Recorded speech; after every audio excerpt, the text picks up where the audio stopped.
un petit peu devant la fraiseuse pour une très courte vidéo qui concerne un problème que j'ai rencontré dès le début concernant le tirant de la broche, la vis donc qui sert à tirer les cônes à l'intérieur de la broche et à les bloquer. Cette vis apparemment ne bloque donc pas les cônes, ne les remonte pas suffisamment. Lorsque je suis en fond de serrage, les cônes ne sont pas suffisamment montés à l'intérieur de la broche. Ça veut dire quoi en clair? Que soit la vis est trop longue, soit je suis à fond de filetage et il faut la fileter davantage. Je pense plutôt que c'est en fait la vis qui est trop longue. Mais je ne vais pas la raccourcir et je vais vous montrer à l'intérieur un petit peu comment ça se passe. Voilà, nous sommes donc ici à l'intérieur du carter des poulies. Et ça, c'est la vis qui plonge dans la broche et qui va chercher les cônes pour les tirer et les amener vers le haut et les bloquer. Là, elle est bloquée. Et vous pouvez voir qu'ici, il y a tout un bricolage. Une rondelle de 2 ou 3 mm, plus ensuite une entretoise. Qui est elle d'origine, l'entretoise elle est d'origine sur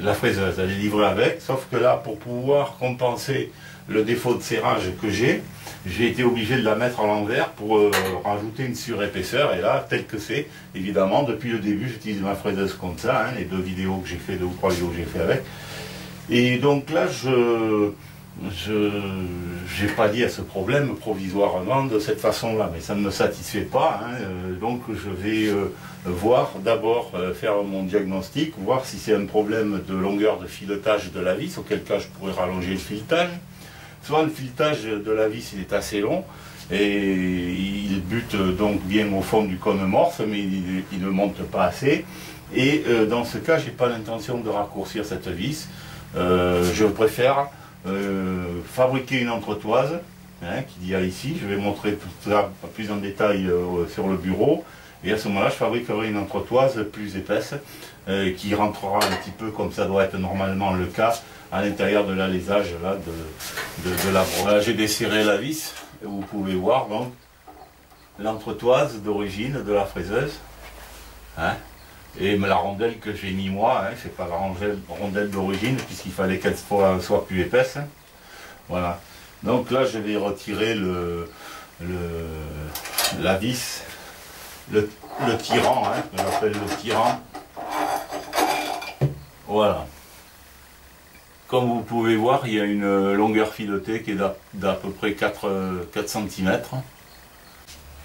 Voilà, vous pouvez voir donc la vis. L'entretoise telle qu'elle doit se mettre normalement, d'abord une rondelle, bon c'est pas la rondelle d'origine, je vous l'ai dit, l'entretoise qui s'emboîte dans la broche, dans le haut de la broche, voilà, comme ça, comment ça se présente. Je vais enlever les gants. Donc je vais vérifier maintenant, voir si c'est pas un problème de longueur de filetage, mais j'y crois pas du tout. Ça se produit, je le précise, avec tous les porte-outils que j'ai pu mettre essayer dans la broche. C'est pas qu'avec celui-là. Donc je visse. Essayer d'arriver à fond pour voir. Là ça force. On voit bien qu'il reste encore bien 2 cm de filetage, donc c'est pas un problème de longueur de filetage, mais ça, ce que je vais faire une entretoise. Pareil à celle-ci, mais de dimension plus grande, d'épaisseur plus grande, la partie qui se tiendra hors de la broche, plus longue, pour pouvoir compenser le problème de butée de filetage. Voilà. Je vous soumets le plan de ce que je vais faire. J'ai relevé les côtes sur l'entretoise existante d'origine, donc j'ai repris les côtes essentielles pour ça, et par contre ce qui va changer c'est l'épaisseur qui va se retrouver hors de la broche, Et à l'intérieur, évidemment, c'est lisse, il n'y a pas de filetage. Hein. Voilà, donc les côtes que j'ai relevées, 18 mm hors tout, 20 mm de large. Le dessin n'en est pas à l'échelle, c'est juste un relevé de côte. Hein. Et ça, c'est la partie qui va rentrer à l'intérieur de la broche. Je ne peux pas la modifier, la faire plus longue, puisque à l'intérieur de la broche, ça a l'air de partir un petit peu en cône, ça bute de toute façon. Donc je vais faire ici 5 mm, c'est la côte existant déjà sur l'entretoise d'origine. Voilà donc la nouvelle entretoise que je vais faire sur le tour et qui va pallier à mon problème de vissage du tirant. Comme matériau, j'ai un bout de rond que j'ai récupéré comme toujours.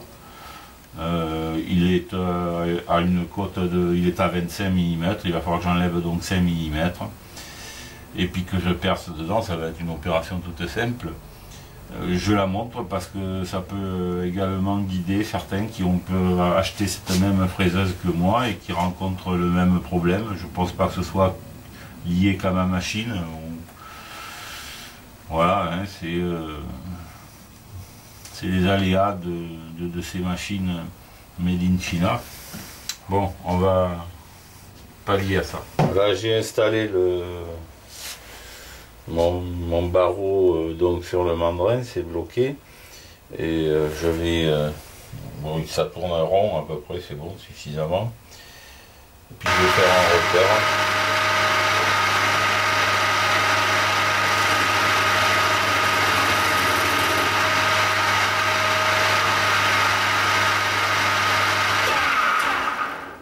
J'utilise un outil au carbure, c'est pas souvent que j'en utilise, c'est un outil avec plaquette jetable.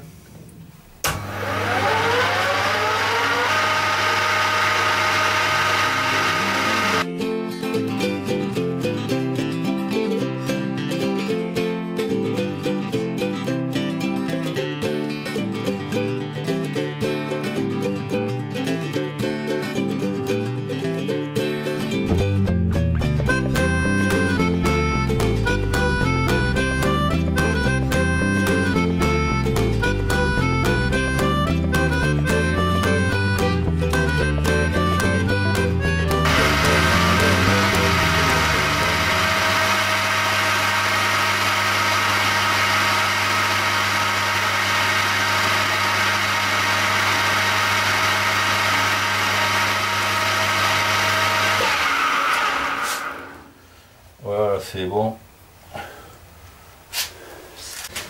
Alors ici, je dois réduire, faire un épaulement sur 5 mm à 15 et 3 dixièmes.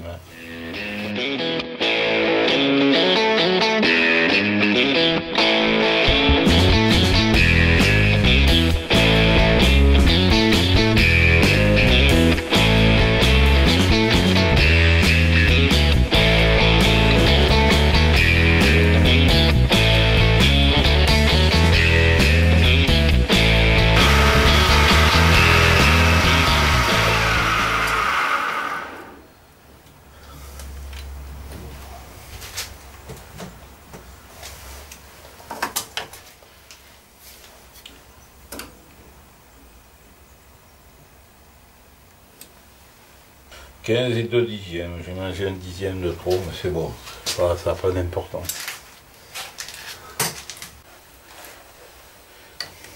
Il va bien cet outil.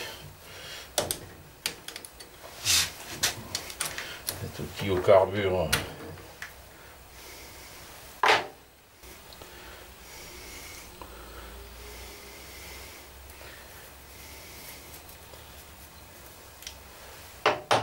Bon, maintenant je vais faire un trou de centrage.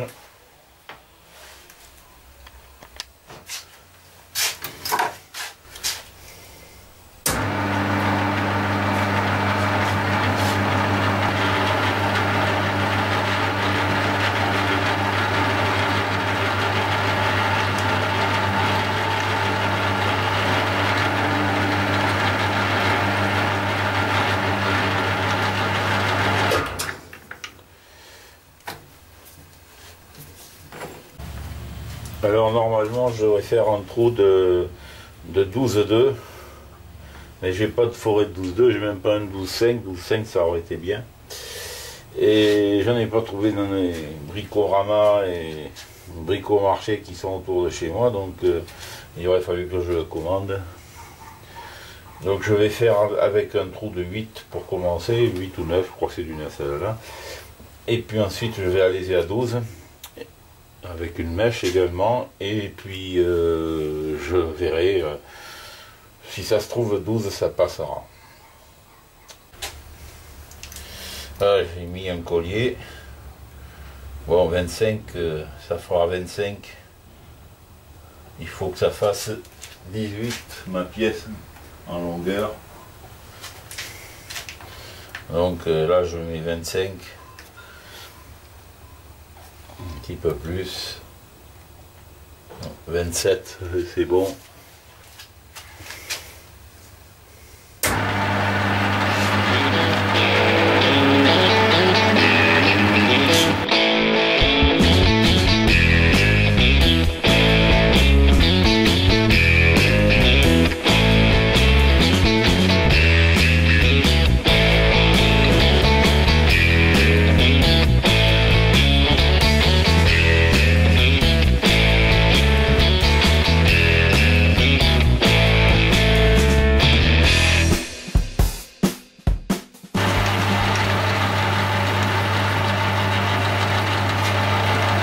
Je vais voir si ça rentre.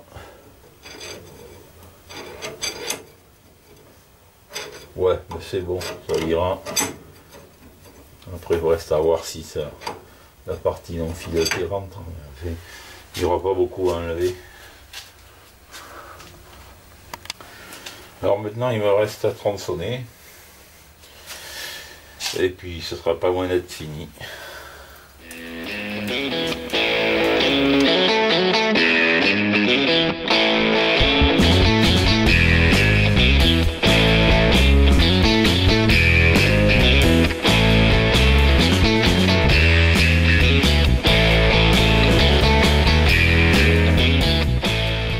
Comme d'habitude, je vais le finir à l'établi.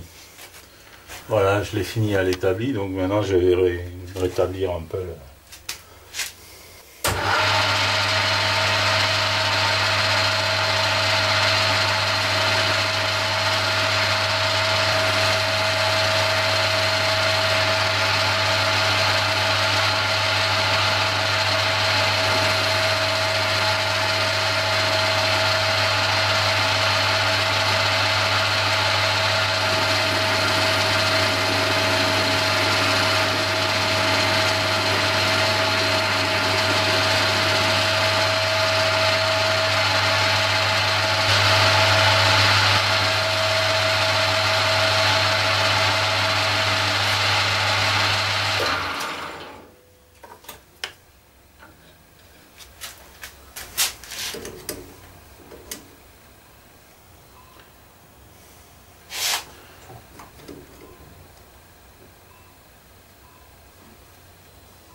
C'est bon.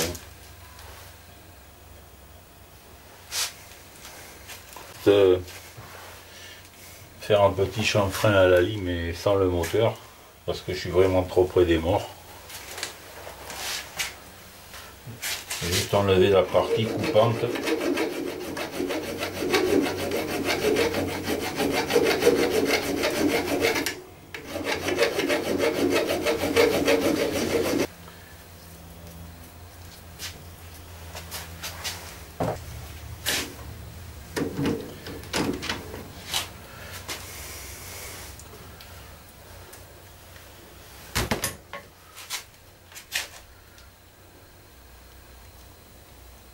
L'entretoise est terminée.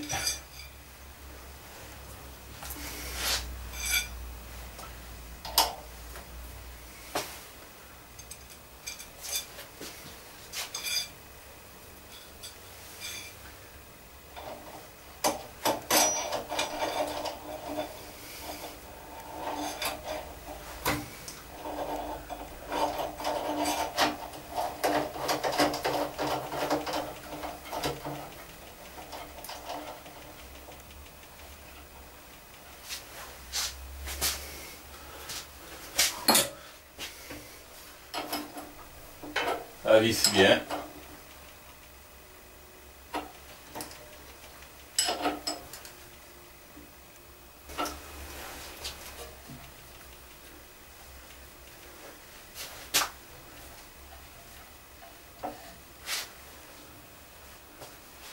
Là, le travail est maintenant terminé. C'est quand même plus propre que ça ne l'était avec mon empilage de rondelles et d'entretoises à l'envers. Je garde quand même celle d'origine que je mets dans une boîte dédiée aux accessoires de la fraiseuse, on ne sait jamais. Je vous donne rendez-vous pour une prochaine vidéo.